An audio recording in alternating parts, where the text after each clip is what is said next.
भाग्योदयेन बहुजन्म समर्जितेन सत्संगमं च लभते पुरुषो यदा वै अज्ञान हेतु कृत मोह मदंधिकार नासं विदाहि तदोदयते विवेकः। जब जीव का जन्म जन्मांतर का पुण्य कहीं जाकर के संचित होता है और माता पिता गुरुजनों की कृपा से कई जन्मों का पाप एक संग जाकर के दग्ध होता है, तो श्रीमद् भागवत जी में श्रवण में रुचि उत्पन्न होती है, मात्र रुचि उत्पन्न। भागवत श्रवण कर लेना, भागवत करवा लेना, ये तो अनेक जन्म संसिद्धि ततो याति परांगति।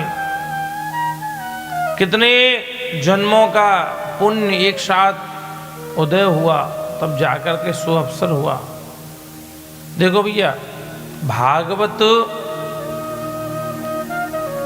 करने वाले भी ठाकुर जी, भागवत कराने वाले भी ठाकुर जी, भागवत सुनने वाले भी ठाकुर जी, भागवत सुनाने वाले भी ठाकुर जी। अगर वक्ता ये अपने आप में गर्व करे कि मैं भागवत जी को श्रवण कराता हूँ, ये उसका अभिमान है। कदाचित कभी कभी देखा है आपने मंचों से जब प्रवचन होते हैं, 2 शब्द बोलने में पसीना आ जाता है।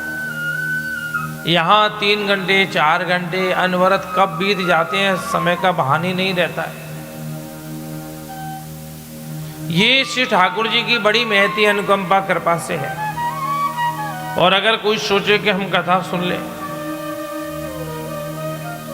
आज के समय समस्या ही है, कोई किसी की सुनता ही तो नहीं है। घर में पति पत्नी की नहीं सुनता, पत्नी पति की नहीं सुनती है। लोग आ कहते हैं महाराज जी ये मेरी नहीं सुनती है।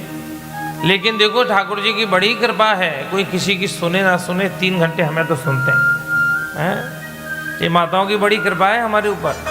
एकदम मौन रह करके, माताएं कहाँ मौन रहती हैं, भगवत कृपा है उनको। या मुस्कुराते बड़े आनंद में। एक संत कह रहे थे बैठे, बोले महाराज हम लोगों कथा वक्ताओं को तो यही सबसे बड़ी दक्षिणा है कि माताएं 3 घंटे हमें सुनती हैं। जिसके संग पूरा जीवन बिताना हो, 7 जन्मों का संबंध जोड़े, उसकी 1 मिनट नहीं सुनती है। ये श्री ठाकुर जी की बड़ी महती कृपा, बड़ी महती अनुकंपा।